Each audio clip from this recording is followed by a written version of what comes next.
Welcome back to the 3x5 Live podcast. So on this podcast, we talk about mindset, mindfulness, productivity, wellness. Last week, we chatted about Attainment versus attunement. Yeah, and we got a lot of feedback on that one. A lot of people, I think, resonated with that topic. We're all in different stages and realizing that. And I think that topic actually leads perfectly. This conversation had continued with Bryan and I. And this week, our topic kind of builds a little bit upon that. But we're going to be talking about the topic of impermanence and how everything is temporary. And we're going to look at it through a lens of the last time. Yeah, the last time. And I think time is obviously finite. And a lot of times we all want more time, but the only way to get more time is to be truly present and appreciative in the current moment. Absolutely. And this conversation, the reason why this has come up so frequently recently is we were looking at our kids and recognizing that over the past 2 years of COVID, our daughter went from a kindergartner into now she's going into be a third grader. And there was this weird sense of like slowing down during COVID where you felt like you were in this like mucky time warp, but that our kids grew up so fast and we didn't even recognize that it was happening. Yeah. And I'm sure a lot of parents can relate to that. And I think kids, it's so easy to see how time is passing so quickly because they grow so exponentially in such a short period of time. But this idea of all the things that you experience for the very last time. So for example, I was talking to Bryan about how in the moment when I was nursing our kids and it was the middle of the night and I would be waking up and it felt like, you know, so heavy at those moments. Like now I would give anything to go back. He had just thrown out my rocking chair in a mass exodus of our basement of all of our stuff. We did a huge like minimalism decluttering process. And my gliding chair that I used to nurse my babies in was out at the curb, and I had this like visceral response to it where I was like, oh my gosh, I'm never going to nurse another baby ever again. And so I didn't recognize at the time that it was the very last time that I was going to do that. But how do we use that phrase of, is this the last time, to even get through some of that mucky water or those times where we feel like you want it to be the last time in that moment because you're exhausted or things aren't, you know, coming to fruition the way you want them to. Yeah. And little examples of like our daughter, instead of saying adventure, she would say babenture, you know, and there became a last time that she said babenture, you know, and those little moments, it makes you take pause. And like you said, even in the misery of your kid waking you up in the middle of the night and you have to go in there and lay with them for 5 minutes. I mean, there's going to be a last time. And when you are 60, 70, 80, I guarantee you're going to miss those moments and wish you could just crawl into bed with them at 2 a.m. when you're 60 or 70 and have that moment again.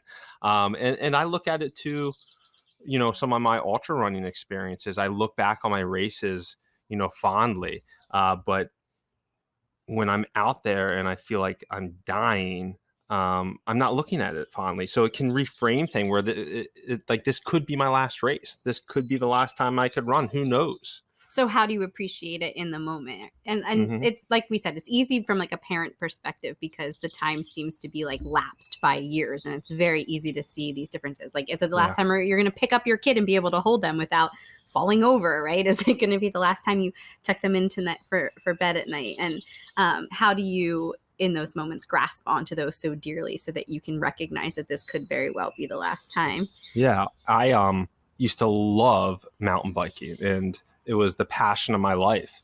And I haven't mountain biked in, I don't know, 8-10 years. Mm-hmm. And did I think that last time I hung my mountain bike on the rack in the basement I wasn't going to ride it for the next 8 years? Mm-hmm. No, I didn't think that in that moment. So, but if I would have known that in that moment, that last ride, not saying that I'm not going to mountain bike again, I could mountain bike again.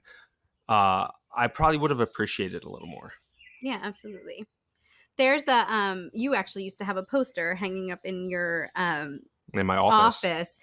It's, I can't remember the guy's name, but he has a blog called Wait But Why. Mm-hmm. And he took a poster and he has, and we're going to try to attach this the PDF of this to the show notes if we can find it. We're going to do some researching, but he looks at 90 years broken down into weeks. And so he has the 52 weeks in each year. And at any given point, you like can, each week is a block. is a block. And specific like things that might be going on within that time frame, right? And so at any given point, you can put your finger on which week you're in your lifetime. And it's such a crazy like visualization to see how quickly these weeks are passing. And when you look at a week in that scale, we think a week is so fleeting and so like minute, but it really is a big chunk. And so how do we appreciate those weeks just as much as we do a year or 2 years or 10 years and really think about what that means for us at that moment? So yes, exactly.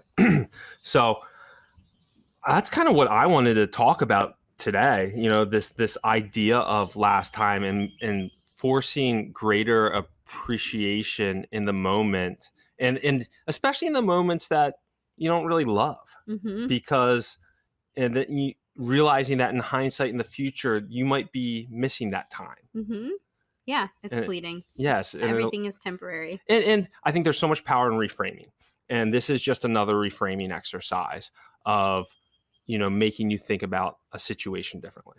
So maybe this week, because we're talking about looking at it in terms of weeks, you think about what is something that you get to do. That's a way to kind of flip that gratitude piece, like that you get to do that could very well be the last time you do something, whether it be a travel experience that you're experiencing or something positive, or something that has you kind of down and feels like a little daunting at the moment, like sticky and muddy. Like what is something that you're in right now that will be temporary, that you know is just something that around the corner is going to be gone? And will you miss that? Or will it be something that you look back and say, I wish I would have had a different attitude towards that event? Yeah. And I look at it sometimes with, I do lunch with my father. We used to work together, and I try to do lunch with him like once a month. And how many more of those lunches do I have? I mean, he's 72 years old. He's still in great health, but how many of those do I have left? I don't know. So having that mindset going into that lunch, you're just going to be that much more present and attuned to the conversation if you put at it or look at it in that light. So anyway, that's what we got for you this week. All right, hopefully guys, we'll be able to find that poster. Maybe you can print it out and look at it and see that kind of finite viewpoint or visualization of your life in 90 years. There we go. Have a great week. Have a great week. Take care, everyone. We are all